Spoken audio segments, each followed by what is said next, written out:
Mawalan ka ng 2 bahay, mawalan ka ng 401k, yung savings ko, at saka lahat ng credit card. Inubos ko lahat yun ng 1 taon.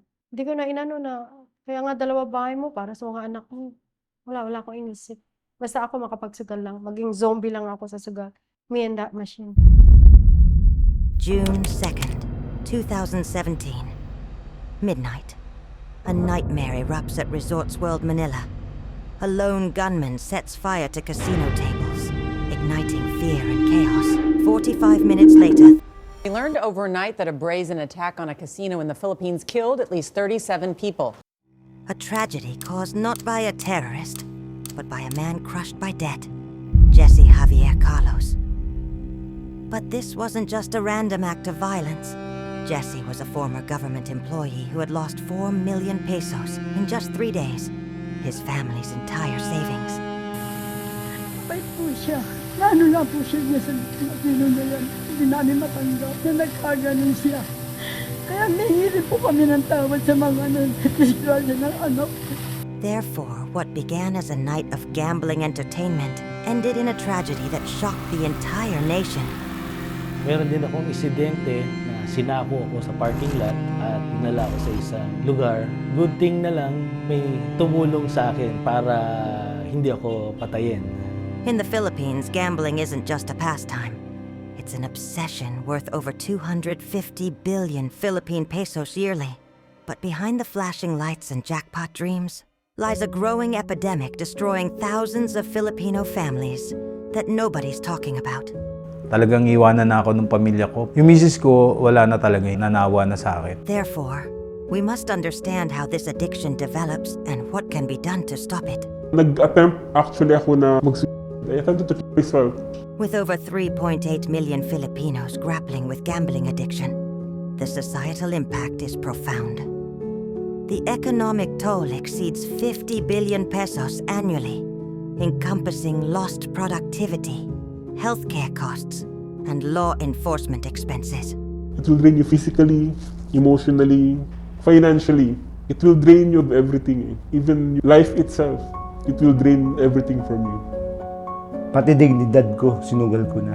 Pati yung pagmamahal ko sa mga anak ko, sinugal ko na. This documentary uncovers the untold stories of those who have fallen victim to this relentless addiction. Through their experiences, we gain a deeper understanding of the neurobiological underpinnings, the societal pressures, and the ongoing battle for recovery and redemption.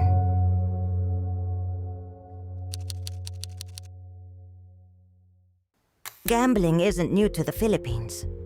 When Spanish explorer Magellan arrived in 1521, he found natives already betting on cockfights. For 500 years, Filipinos have been placing bets. But what began as small community games has transformed into a massive industry. Therefore, to understand today's addiction crisis, we must first understand how deeply gambling is woven into Filipino life.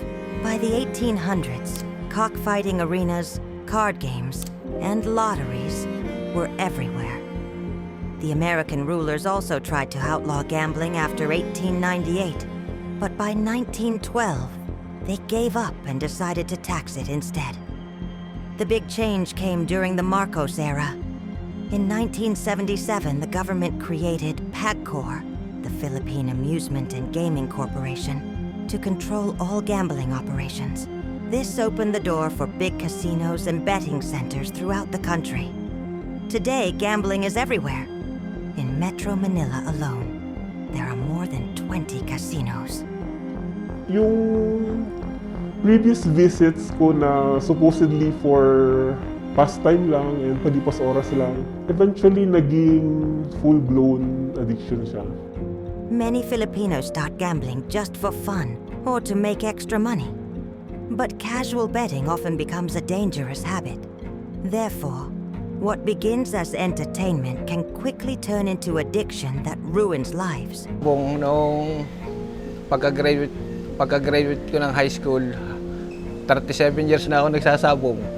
Ito na ay binuhay ko sa pamilya ko at maganda rin ang takbo ng pamilya ko kahit paano nakapagpatapos ang pag-aaral. For some, like this cockfighting enthusiast, gambling isn't just for fun. It's their livelihood. Many poor Filipinos see betting as their only way to earn money. This creates a dangerous situation where families depend on gambling wins for survival. Just imagine this, ordinaryong manggagawa ka, ordinaryong Pilipino ka, bayad na ng utilities, bahay, tubig, kuryente, internet. Sabihin na natin, may pangangailangan, nagugutom yung mga anak mo, kailangan mo na rin bumili ng grocery. Hindi sapat yung kinikita mo. Tapos makikita mo itong mga sugal na parang easy money, easy way out for your problems. So instead of you putting your resources, kung ikaw ay manggagawa, putting your resources doon sa mga immediate na mga pangangailangan mo sa bahay at sa pamilya, ilalagak mo pa sa sugal. Kasi nga, you believe na itong sugal ay easy money. The ways Filipinos gamble are changing fast. Traditional forms like sabong, cockfighting, and jueteng, numbers games, still exist. But now we also have high-tech casinos, online betting apps, and until recently, e-sabong, online cockfighting that was banned in 2022 after several bettors mysteriously disappeared. No, we're still on it. We're still on it. Then, hihintuin ko yan. Masigurado ninyo, before I go, I will stop it. About 3.8 million Filipinos struggle with gambling addiction. The economic toll exceeds 50 billion pesos yearly. Money lost from productivity, healthcare costs, and law enforcement. But technology has made gambling even more dangerous. With just a smartphone, anyone can place bets 24 hours a day. Pag pumunta ka sa EDSA, ang lalaki ng billboard ng mga yan. Paglabas mo ng airport, may billboard ng sugal. Kahit saan ka pumunta, kahit sa social media, buksan mo Facebook mo, buksan mo Twitter, yung X, Instagram mo, yung mga ads na lumalabas, puro promotion ng online sugal. So it's really a problem. It's a big problem. Sa online casino, napaka-convenient eh. May pera ka, cash in mo online, laro ka sa cellphone, sa laptop, sa computer. Anytime pwede mong gawin, 24 hours, kahit nasaan ka. Online gambling has made betting possible anywhere, anytime. In 2022, the gambling industry generated 214 billion pesos. Ni Sabong, baka nagduda kayo. I don't know anybody there. It's a transaction by Pagcor. Pinayagan ko lang. I have the ultimate word on it because it gives us 340 million a month. The government earns huge money from gambling. In 2022, Pagcor contributed billions to the national treasury. The Philippine Charity Sweepstakes Office also raises billions through lotteries. But this creates a conflict of interest, making reform difficult. Gambling creates jobs too. Major casino resorts employ thousands of workers. This economic benefit makes it hard for politicians to crack down on gambling. Una nanalo ako. Sabi ko, mukhang okay ako dito ah. Naglaro pag may pera ko. Pero nung una, medyo kontrolado pa, parang manageable pa yung laro ko. Tapos bandang huli, trinay ko rin ng mag-casino. Okay din, nanalo din ako. So, parang okay to ah. Tapos bandang huli, syempre, hindi naman araw-araw Pasko, darating din yung time na matatalo ako. Natalo na nga. But the question remains, is the money worth the social cost? For every job created, how many families are destroyed? For every peso in tax revenue, how many pesos are lost to addiction, crime, and broken homes? We must look beyond the economic benefits to see the full picture.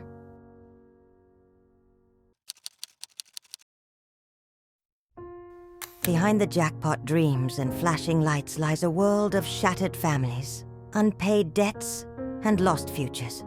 The dark side of gambling touches millions of lives yet remains hidden in plain sight. Siguro yung pinakamalaking isinugal ko sa buong buhay ko, yung tiwala, respeto, pati yung pagmamahal ko sa mga anak ko, isinugal ko na. The biggest loss for many isn't money. It's family. This father gambled away his children's trust and love. Now he lives with that regret every day. Into depression and anxiety. So, to the point na nag-attempt actually ako na I attempted to kill myself twice. The mental health impact of gambling addiction is severe. A study by the Philippine Mental Health Association found that 60% of individuals with gambling addiction suffer from depression or anxiety. Hindi ako worth na mother, hindi ako worth na person na mabuhay dito sa mundo eh. Kailangan mamatay na ako eh. I don't have any space sa mundo na to eh. Yun ang feeling ko sa sarili ko na kailangan tapusin ko na. Families bear the heaviest burden. According to a survey by the Philippine Statistics Authority, 60% of families affected by gambling addiction report major financial hardship. Children go hungry, bills go unpaid, marriages fall apart. Pati yung pagmamahal ko sa mga anak ko, isinugal ko na. Hanggang dumating yung pagkakataon na pagbalik ko ng bahay, wala na yung mag-ina ko. Pero nung nagsugal ako, I really didn't care na. Kahit sa school nila, I really didn't care. Nawala lahat yun. Napalitan ng sugal na pinili ko ang sugal kesa sa pamilya ko. Some gamblers, in their obsession, lose the very people they care about the most. Decided na to give up on me. So she decided na to move on without me. Kasi nga, ilang beses niya akong pinagkatiwalaan, ilang beses siyang niloko. Ilang beses niya akong binigyan ng chance. Pero ilang beses ko rin binigo yun. Trust, once broken, is hard to rebuild. Many gamblers lie repeatedly to hide their addiction. They promise to stop but can't control their urges. Eventually, their loved ones give up hope. But the damage doesn't stop at the family level. Communities suffer too. Places with high gambling rates often see increases in crime, homelessness, and domestic violence. Kasi napakadali ang sugalan dito sa atin. Sa cellphone lang. Dito kasi may cellphone ka lang, may konti kang pera, pwede ka nang magsugal. Ngayon yung konting pera na sinusugal, sa mga magsusugal na compulsive gambler, no? Maghahanap yan ng ibang ways na makakuha ng pera para lang makapagsugal eh. Andiyan na yung pagnanakaw, nakikita ko yan sa news. Maraming nagnanakaw, bata lang, nagnanakaw lang para lang makapagsugal. At dyan nangangapital itong mga gambling companies or gambling sites. They are capitalizing on the desperation of ordinary Filipino people. Because these ordinary Filipino people, ang may need sila eh. Valid and legitimate yung economic need nila to provide for their families. According to the Philippine National Police, illegal gambling raids increased 20% from 2021 to 2023. These underground operations often lead to other crimes like money laundering, loan sharking, and human trafficking. Debt is a constant companion of gambling addiction. Many borrow from friends, family, banks, and eventually, loan sharks traps many gamblers in a cycle of growing debt they can never escape. Mawalan ka ng 2 bahay, mawalan ka ng 401k, yung savings ko, at saka lahat ng credit card. Inubos ko lahat yun ng 1 taon. Hindi ko na inano na, kaya nga 2 bahay mo para sa mga anak mo. Wala akong inisip. Basta ako makapagsugal lang, maging zombie lang ako sa sugal. Me and that machine. In extreme cases, gambling leads to crime. Desperate addicts steal from employers, commit fraud, or turn to robbery. For example, in 2017, the man behind the Resorts World Manila attack had lost millions gambling. His desperation led to actions that cost 38 innocent people their lives. Hindi ko masasabi na cured ako eh. Kasi wala kang cured. Sabi nga sa GA, merong cured yung mga ham, ganyan pwede. Pero sa mga gambler, wala. Meeting lang talaga ang makakagaling sa akin. But there's hope for those who seek help. Understanding the warning signs and knowing where to turn can save lives. Wala naman akong tititik eh. Pero adik ako. Nagsusugal ako. Ang hirap eh. Ang hirap, sabi nga chronic disease with no known cure.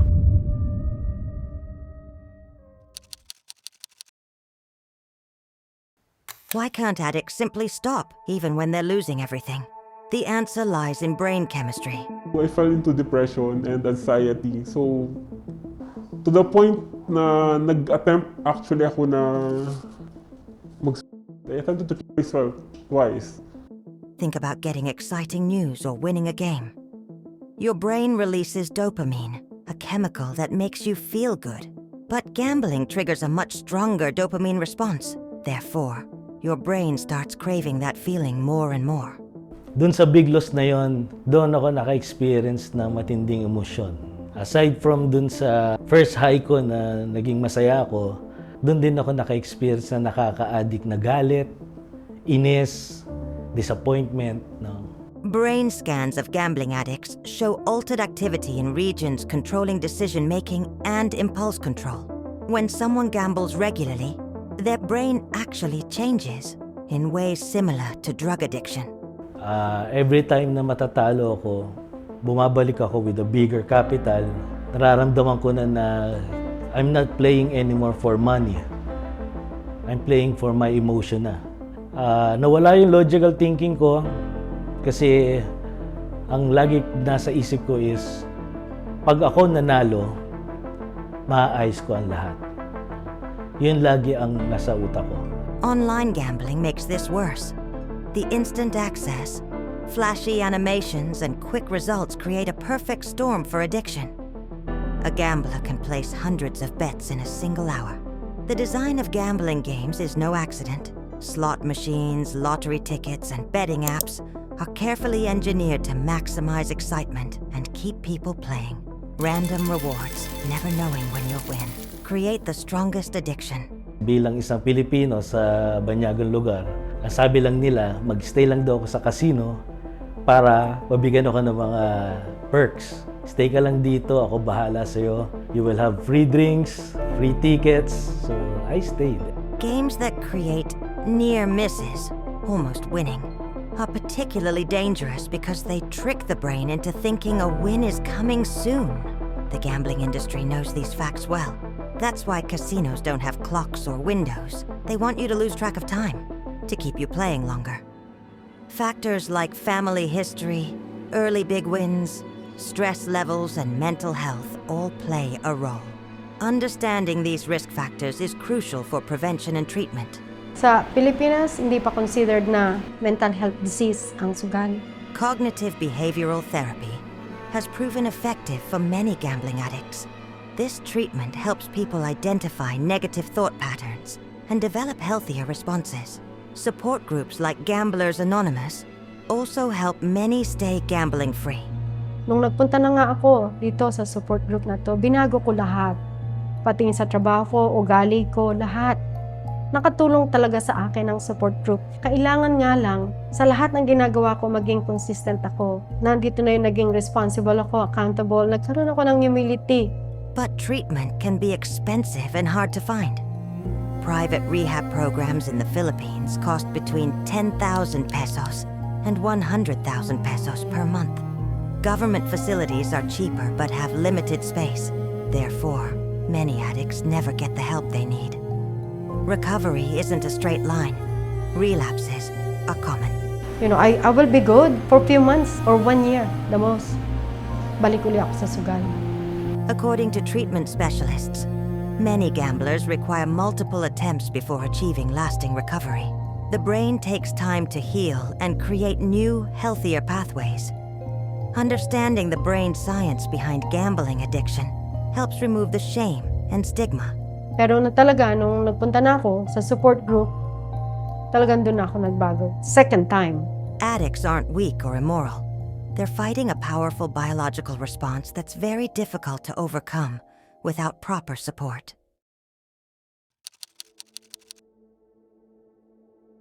Gambling exists worldwide, but countries handle it very differently. In Singapore, locals must pay a $150 fee to enter a casino. Thailand bans almost all gambling. Macau built its entire economy around casinos. Sa ngayon, I'm working again as not anymore on the level before, but on a managerial position again. So, I'm earning enough for myself. At the same time, yung utang ko na-accumulate ko nung nagustugal ako, is konti-unti binabayaran ko siya ngayon. In the Philippines, gambling is deeply woven into our culture.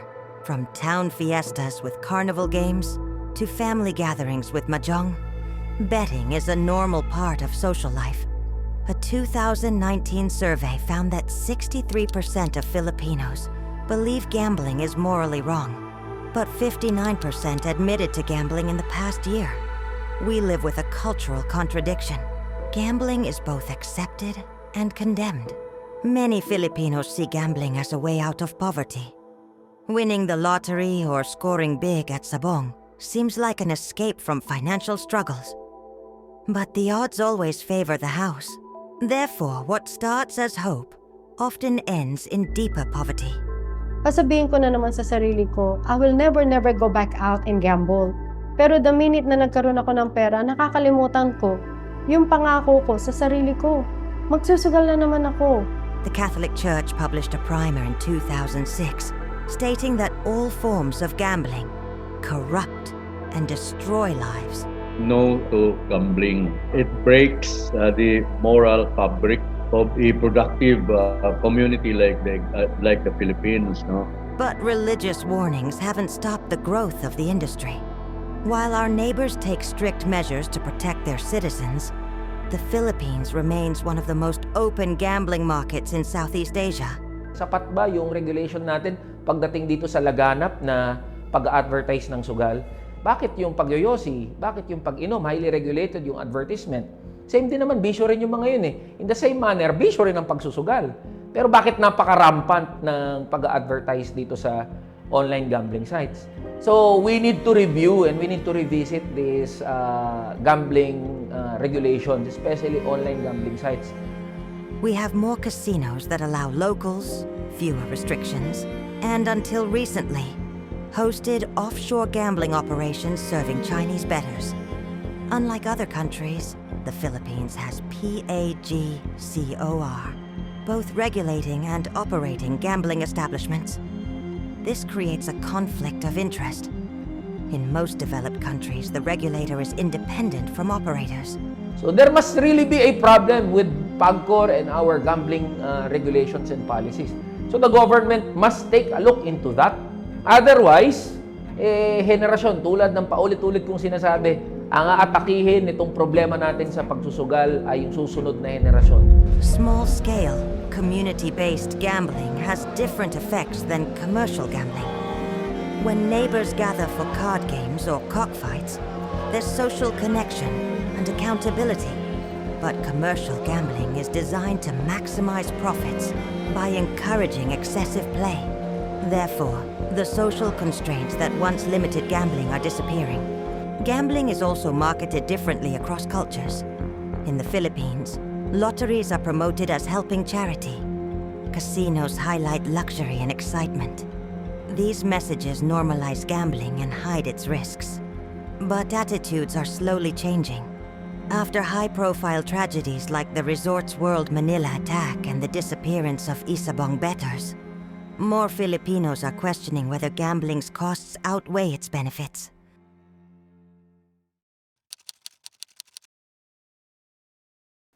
A new generation of gamblers is emerging in the Philippines. Mas marami pang naaapektuhan sa Pilipinas na mga bata. Young people who grew up with smartphones and video games are now the fastest growing group of gambling addicts. The line between gaming and gambling is blurring. Many popular video games include loot boxes, where players pay real money for a random chance at valuable virtual items. This teaches young gamers the excitement of gambling without calling it gambling.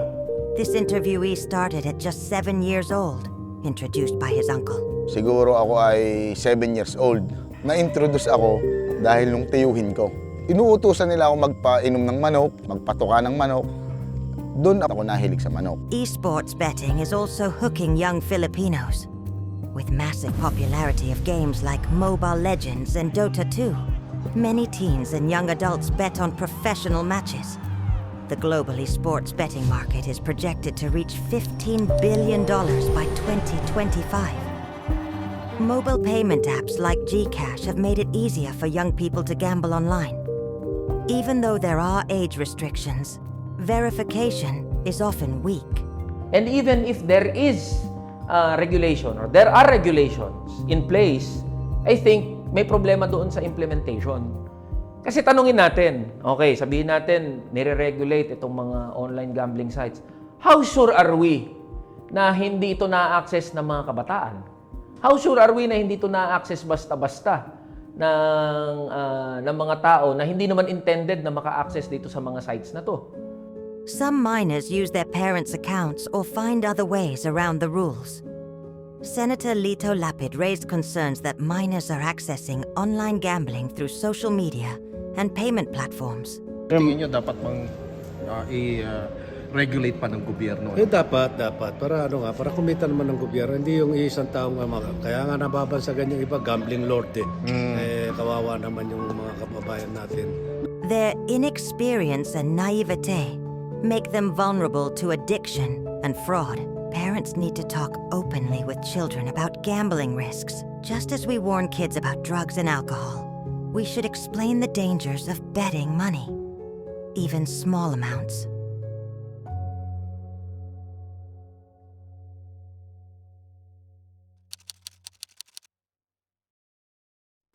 For those already trapped in gambling addiction, recovery is possible, but challenging. The Philippines has several treatment options, though they remain too few and too expensive for many addicts. Private rehabilitation centers like Bridges of Hope operate facilities in Metro Manila, Cebu, and other regions. These centers offer specialized programs for gambling addiction that combine therapy, education, and support. It will not be easy, of course, pero if you really want to change, kaya natin gawin. May pag-asa pa. Recovery isn't easy, but it's always possible. This former addict found hope after years of struggle. His message to others: change is difficult but worth it. Most treatment programs use cognitive behavioral therapy, CBT, which helps gamblers identify harmful thought patterns and develop healthier responses. Family therapy is also important, as gambling addiction affects the entire household. Support groups like Gamblers Anonymous provide free help through regular meetings where recovering gamblers share experiences and support each other. These groups follow a 12-step program similar to Alcoholics Anonymous. Hindi ko masasabi na cured ako eh. Kasi wala kang cured. Sabi nga sa GA, merong cured yung mga ham, ganyan pwede. Pero sa mga gambler, wala. Meeting lang talaga ang makakagaling sa akin. Unti-unti nagbago yung buhay ko. Yung laban ng sugal, kasi nga sumurrender ako, na-accept ko na ako may sakit, na walang gamot. Ang gamot lang sa sakit ko, yung pagpunta-punta sa meeting everyday. Na everyday mag-meeting ako, gumiginhawa yung pakiramdam ko, maganda ang araw ko. I decided to live with certain allowance na lang. So I gave up all my bank accounts to my brother. So siya na yung nagko-control ng pera ko. Sweldo ko, hindi ko na nahahawakan. Binibigyan lang ako ng allowance. This financial oversight can be a critical safety measure. Practical tools can help prevent relapse. PAGCOR offers a self-exclusion program where gamblers can ban themselves from all PAGCOR-regulated casinos. For online gambling, addicts can use software to block betting websites and apps. Some e-wallet services let users block gambling transactions. These technical solutions create barriers between the addict and temptation. Nag-relapse pa rin ako.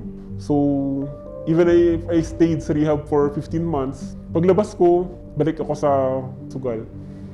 Relapse is common in recovery. This man returned to gambling even after 15 months in rehab. But relapse isn't failure. It's part of the recovery process. Therefore, the key is to get back on track quickly and learn from what triggered the return to gambling. Mental health experts emphasize that gambling disorder often occurs alongside other conditions like depression, anxiety, or substance abuse. Effective treatment addresses all these issues together. But stigma remains a major barrier to treatment. So dahil nagka-capitalize dun sa desperasyon ng mga manggagawa, itong mga gambling sites, the government has to step in.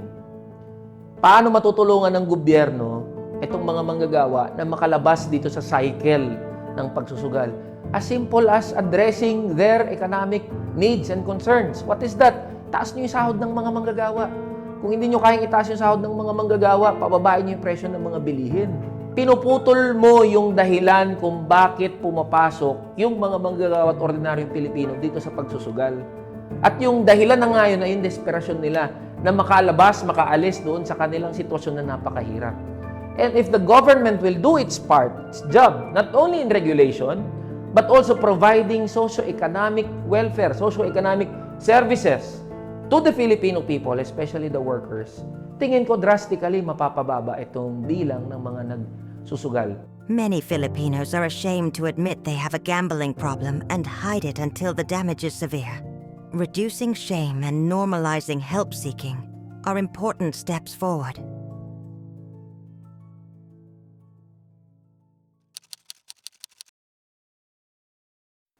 The future of gambling is already here.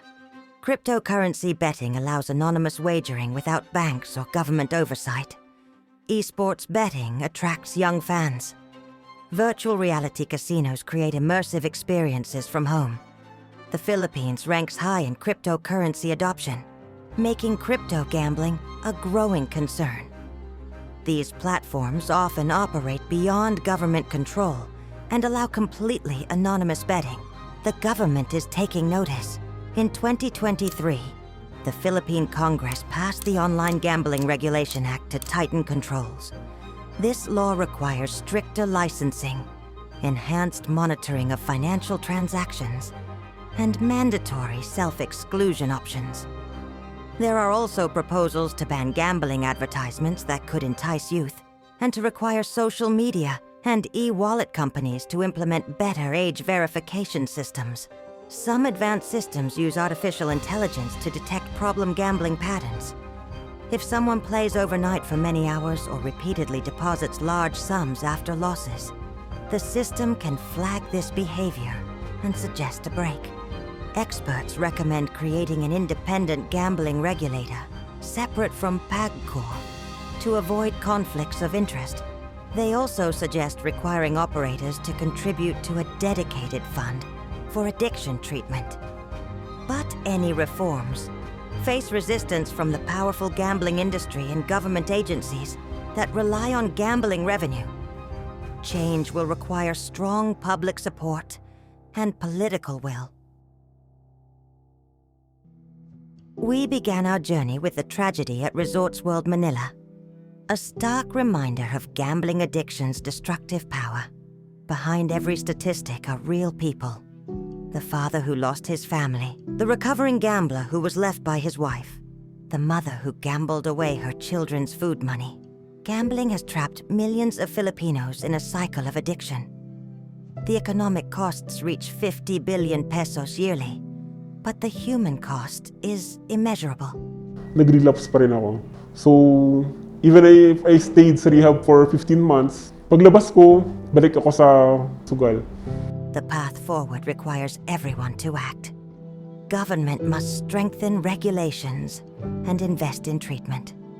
Gambling operators must embrace responsible gaming practices. Communities must recognize addiction as a health issue, not a moral failing. But we can't rely on others to solve this crisis. Each of us must recognize our own gambling habits and seek help if needed. It will not be easy, of course. Pero if you really want to change, kaya natin gawin. May pag-asa pa. Recovery isn't easy. It takes time, support, and determination. Kaya lang ako nandito sa kabilang side ng camera kasi para maging aware yung mga susunod na mga addict na meron kayong pupuntahan, may Gamblers Anonymous, may NA o AA, kung ano man yung addiction nyo, meron kayong pwedeng lapitan. But thousands of Filipinos have broken free from gambling's grip and rebuilt their lives. Their stories remind us that no matter how deep the addiction, there is always hope for a better tomorrow. If you or someone you know is struggling with gambling addiction, reach out for help. Support is available, and every journey to recovery begins with a single step.